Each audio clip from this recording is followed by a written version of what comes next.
Hello, good afternoon, good morning, good evening, wherever you are in the world. My name is Mika Gobig. I am the founder and CEO of Go Big Coaching and Communications. Welcome to Go Big with Mika. So, just in case you don't know me, I wanted to give you a quick overview. I am all about helping you to lead with confidence.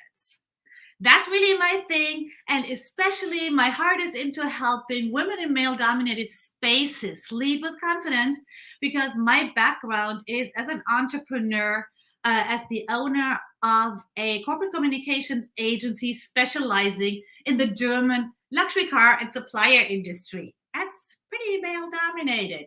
And I found when I moved to Seattle in 2013 that with the women I meet, badass women, amazingly talented and educated and with great experience, we're discussing the same thing, the same things, the same topics, the same struggles that I've been hearing from women in male dominated industries that are more traditional, like automotive, like commercial real estate, like finance for decades. So this is why I committed to making a difference there and helping people with their confidence because quite honestly, I have yet to meet a woman who is not qualified for the position she's applying for or the position she has.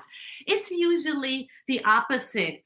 Highly qualified, but not not tooting their own horn, not feeling confident about going for what they want. So that's where I come in. Um, Today, we are talking about where to take confidence from. So, uh, last time we talked about the things that hold us back, but if you've been following me for a while, you always hear me say, "Oh, if you tell me I've never been confident," and I say, "No, that's not true. We'll find something." So that's what we're focusing on today. And I would like you to, if you see this live, always feel free to comment in the chat. Tell me your questions in the chat, whatever comes to mind, because I would love to hear from you. And if you see the replay, feel free to reach out, send me a message, email me. I will give you my email address again at the end of this broadcast, but it's mika@mikagobik.com or to send me a message. I will happily answer whatever you throw my way, or at least do my best. So the starting point in this here is probably my belief that there's no such thing as an ugly duckling. Even as a child, I did not understand that fairy tale of the ugly duckling because I grew up in a house that overlooked the river. And there were lots of ducks, but there were swans. And what I really always, I didn't understand that fairy tale of the ugly duckling because I looked at those swans and I'm like, well, and those are baby swans and those are big swans, adult swans. I never saw them as ugly or anything because I was so used to, yeah, that's how baby swans look. They are not white yet. And that's how I really think about people too. We're just maybe the baby version of ourselves, and then we're the adult version. And there's a lot of growth and learning we can, if we're open to it, acquire. But we don't start out as ugly ducklings. I want you to really stop that thought, okay? And really think about like, okay, different swan stages. And they are all, some are cute, others are very pretty and powerful. If you grow up around swans, you know those are beasts if they want to. So I really want to, that's the first thing I wanted to throw your way today. And then, when we look into where that confidence is that you can tap, it's really starting with the question, what do you consider confidence? Hey, Erica, good to see you. So we all have different concepts of where we say, oh, this person is confident, because some people will say like, this person is arrogant, that's not confident. That person is cocky, not confident. What do we really see in those people where we say, okay, this is my confidence role model or something? For me, it always has a very strong streak in being individualistic, maybe a little bit rebellious. That's something that attracts me in the sense of, yeah, that's being yourself, that's you, that's confidence. For you it might be very, very different. And even for myself, with that attraction to high energy and a little streak of rebellion, even for me, I can see that there are people out there who have a very grounded energy, and I'm like, wow, that is confidence. It's a very different type. Huh? So, hey Victoria, good to see you too. So, the leader, the CEO, again, that's a good point here, because some leaders, they may be CEO, they maybe have a C title or not, uh, can lead. They are confident in their vision. Others have a charismatic personality. Others have this sense of, okay, I've got you, people.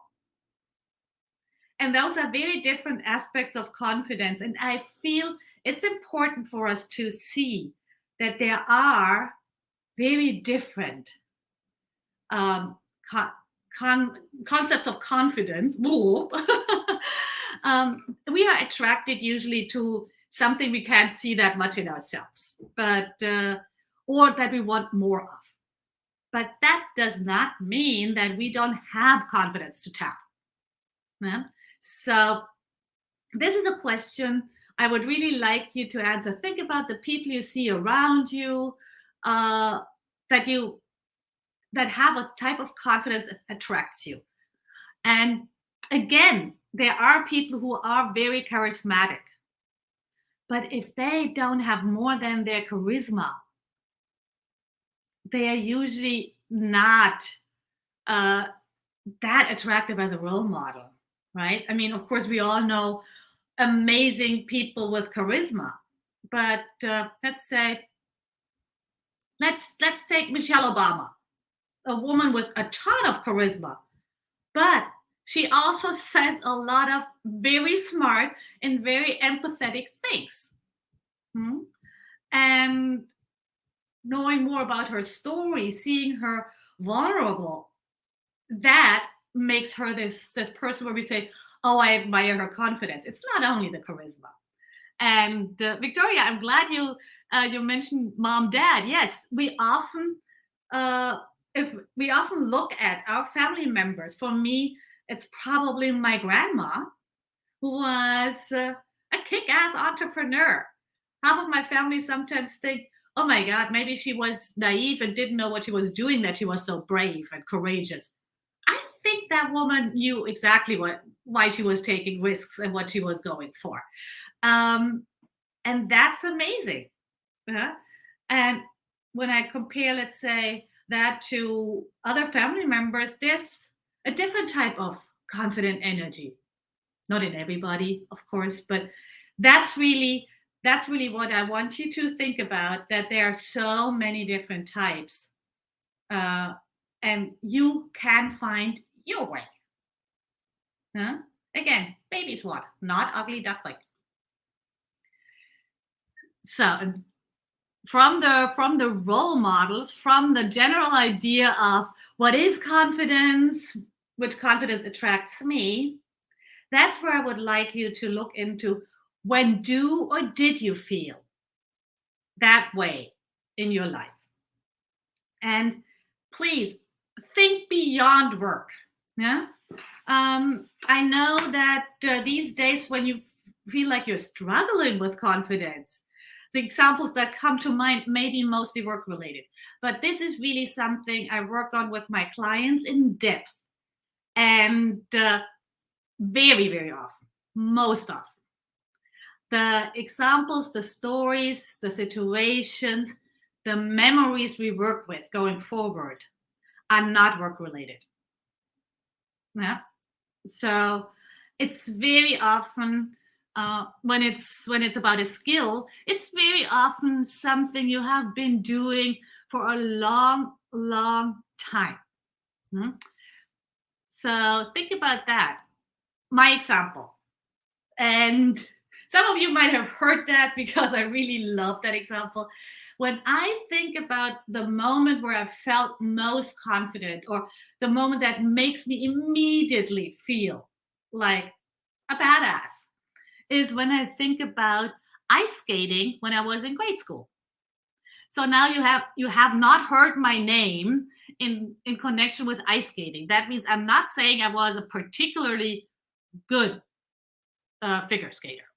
I was very good for my small environment, but again, that doesn't say much. I grew up in a town with 20,000 people. But I was 7 years old and I kicked ass. I was fast. I was good. That's the feeling, right? I didn't have to be competing on a national level at that age. It didn't matter. I was having fun. I knew I was good and it meant the world to me. And the memory I settle for, and that's the memory when I really need to get that badass energy up, that confident energy up, is one winter, late in the winter, that river I talked about with the swans that froze. There was a lot of snow coming down from the mountains, and it froze again. And there was basically this. The entire meadows were frozen over. The water that stood there, and as it wasn't super high, it was just like a bit. I was allowed to go skating on there, and my nanny had no idea what she was allowing me. I put on my skates and I took off, and I heard her shouting behind me, and I ignored her until I arrived at my grandma's place. It's like that was like 2 kilometers, a little over a mile away. So my nanny had to follow me on a bicycle, I think, or something. I can't remember that. But this is the situation I use as my confidence anchor. Okay, and now I'm putting on my glasses because I want to see what we have in the chat. Yeah, so Erica, thank you. Lately, I've been feeling most confident when I'm coaching people at work or outside of work. Yes, yes, that's cool. That's cool because you haven't been a coach for 20 years. So that's super cool. I love that. And over the course of my life, you add, I feel most confident as a writer. So that's also good knowledge because you can always come back to that, right? Even if you even if you haven't done it in a while, that's like something you're like, okay, I'm solid in that. Let me do it. Huh? Or yeah, Victoria, cross country runner, track, crossing the finish line, passing up a few runners at the end. Oh yeah, I can see that. I can see that. Yeah. I'm a pretty lousy runner, but the few times I really put my effort into it and did a 15K, I think, it's like, yeah, I love that. It's like I can get faster at the end. Yeah, that energy. uh, that energy is what I want you to cultivate. And it does not matter what makes you feel this good about yourself. It's really about the feeling good about yourself. So for instance, I've worked with, just very briefly, with a young man on this concept, and he was like, "Well, I mean, I feel kind of weird. The only thing I'm really a rock star." I was like, "What are you a rock star in?" And he's like, "Rock star? I'm not a rock star." And then he said, "Well, I'm pretty good with this one game, the computer game." And I'm like, it really does not matter. You could see that he was kind of a little embarrassed, like gaming. And I'm like, so what? I mean, I have no idea. I'm pretty impressed when I see that. I mean, it doesn't interest me too much, but there are millions of people out there who admire what you are super good at. And quite honestly, it really doesn't matter what it is, as long as you are able to own it. You know, let's say you are you are a rock star at Game of Thrones trivia. or Harry Potter trivia.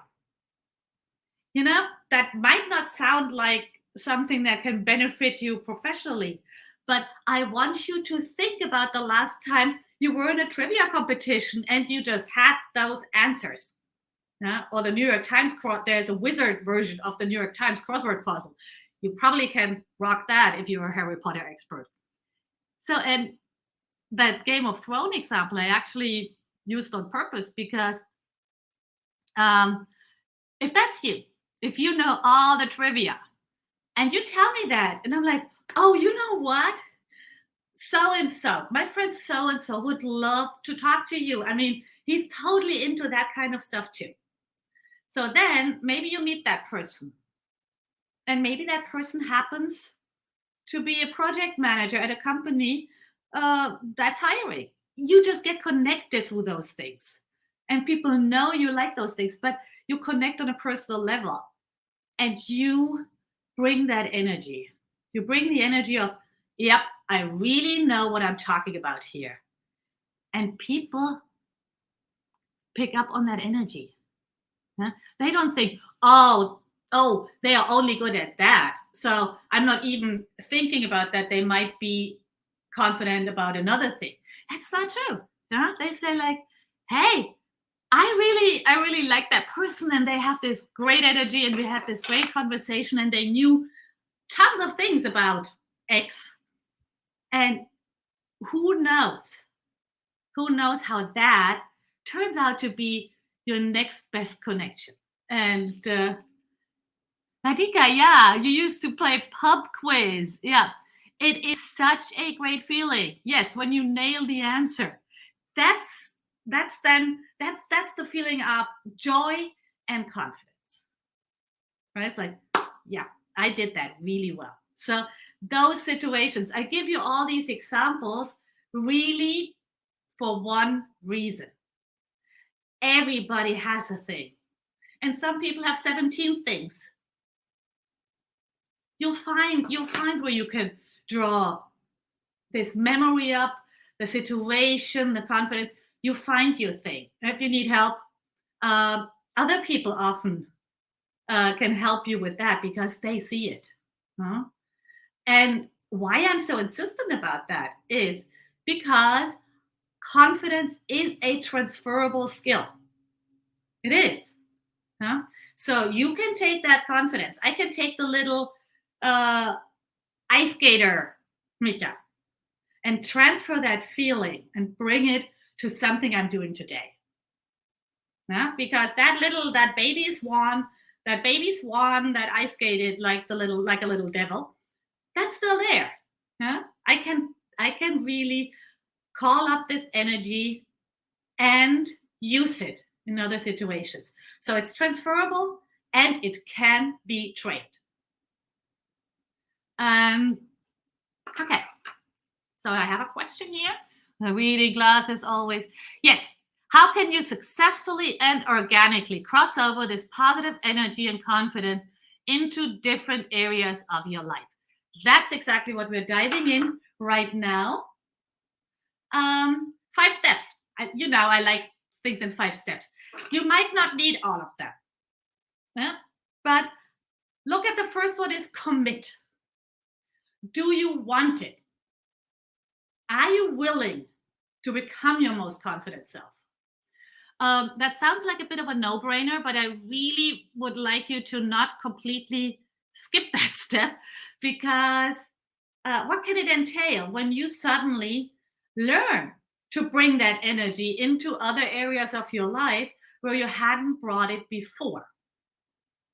So, what can you commit to that? What's happening? Does that mean that more responsibility is coming your way, or will it? Are you afraid that it might piss off a couple of your friends or coworkers? So just think it through. I am absolutely I'm rooting for you, and I'm absolutely in favor of you showing up as your most confident self and building this confidence. I just want you to know that there are other things that it might entail that you might not enjoy that much. Huh? Maybe it requires you to learn a lot more boundary setting. When you say, all right, I'm really building that skill and I'm putting myself out there, let's say with presentations. Yeah? Then suddenly you might have three team members who say, oh, great, she's doing presentations now. So how about you do this as well? And then there might be either you have a lot more on your plate now or you learn how to set boundaries. So please think about what you're committing to and how you're responding to that. Number two and three are the super important steps. Feel. How does confidence feel in your body? That's why I gave you the example with me and the little ice skater. But I feel that's exactly what you know that from the pop quiz, from the cross country running, from the coaching or writing. How does it feel in your body? No? And really think about what's the memory, what's the situation where I can snap into that feeling really, really quickly. Because if you do that often enough, so I do it usually in the morning and in the evening when I brush my teeth, because that gives me 2 minutes and I am able to brush my teeth without focusing on it. So I'm not a mindful teeth brusher, but I use those 2 minutes to just visualizing and getting this in this energy. What that means is I do that twice a day, morning and evening. I can do that basically at the push of my personal button. Yeah. So it takes a little time, but now when I think of it, there we go. And that is really what I mean by you can train it. If you call up that feeling often enough, if you find that situation that allows you to do that most easily, that's what you want to focus on. Can be different situations, of course, but I usually go with the same because that allows me to really snap into it super quickly. If the body feeling thing is hard for you, and that's okay. I find it some days I find it hard too. Journaling, especially for the writers among you, journaling is a super good tool. And just starting by what do I really need to think to feel confident in this situation? So that's a more specific exercise. Like for instance, you have a major presentation to give. You want to share a new approach you've been working on, and you're nervous because this is a big deal. And I don't know, maybe your CEO, you're kind of nervous because you don't know how the CEO will take it, or something like that. Your manager. So those are two questions I really recommend. What do I have to think to feel confident in that situation anyway? And what do I know? Let's say, for instance, let's stick with the pitching a great idea to your manager. You know that they encouraged, for instance, idea sharing. You know that this is not a spontaneous idea, but you've done your homework too. You know that you have produced good ideas in the past, and so on. So I don't want you to get too stuck up on your training, your expertise, but it's a starting point. It's a good starting point. And as regards the what do I need to think to feel confident in that situation? For me, very often, it's super simple. It's things like, I figured out a lot of things in my life. I'll figure this one out too. I'm good at figuring things out. Huh? It's very, very simple. This is one of my go-to sentences. It might be very different for you, but play around with that. So maybe you are a great problem solver. Maybe you are great at relationship building. Maybe you are great at keeping the motivation up when everybody's like, oh my God, this is taking way too long. And you're still like, no, we can do this. Huh? Maybe that's one of your superpowers. So you can always, you have to play around with this to really make the connection. to what we talked before. Because when do you feel confident? There's a connection here. So you can tap that. It might take a bit, but that's okay. Huh? Things that are worth it, they can take a bit. Doesn't matter.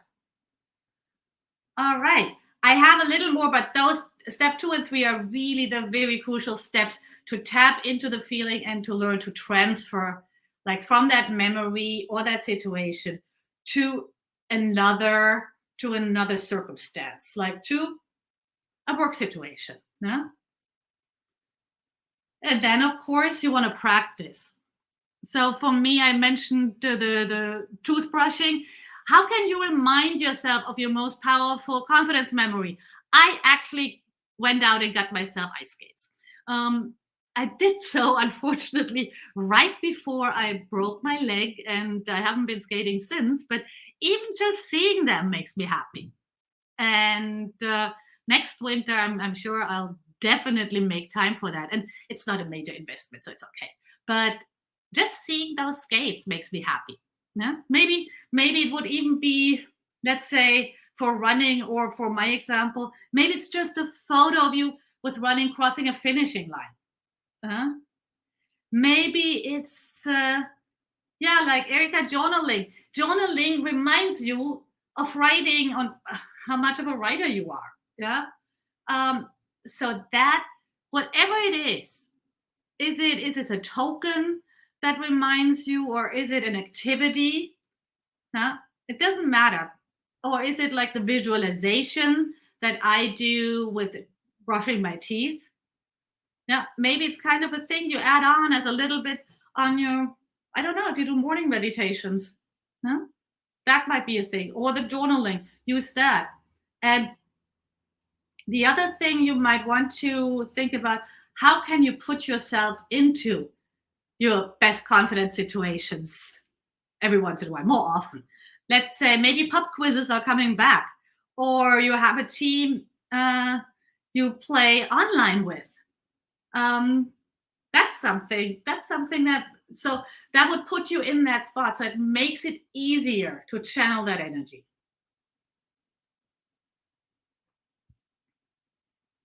Again, you'll just have to play around with that a little. But I say play on purpose because make it playful, make it fun to find where you can tap that energy best. And last but not least, prep. And again, I feel most people, and most women in particular, tend to over prepare, huh? Because they want everything to be perfect.